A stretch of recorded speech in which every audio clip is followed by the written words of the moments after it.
မဲမီစီကိုပကိုးကနေလာရိုက်ပြီးတယ်လို့ပြောပါတယ်ဝတ်စုံ3စုံနဲ့ရိုက်မှဖြစ်ပြီးတော့တစ်စုံနဲ့တစ်စုံဘယ်လိုလှပသွားလဲဆိုတာကိုစောင့်ကြည့်ပေးပါဦးဘယ်ကနေတွေ့လာတာတက်တော့နေပြီလားဟုတ်ကဲ့ကျေးဇူးနေရတော့မိနစ်ကနေနေရဒီနေ့မှရိုက်ဖြစ်တာဟုတ်ကဲ့လှတော့လေးရိုက်ပြီမယ်နော်သူမျိုးလုံးဝိုင်းဝိုင်းကလေးကိုကျန်နာခြင်းပြီး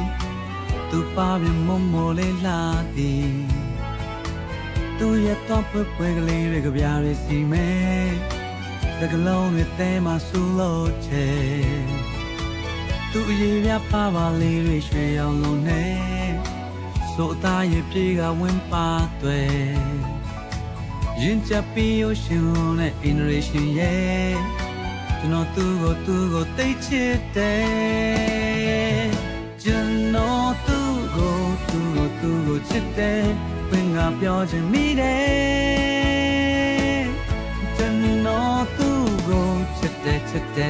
ယ်အသေးမှစူးနေမိခဲ့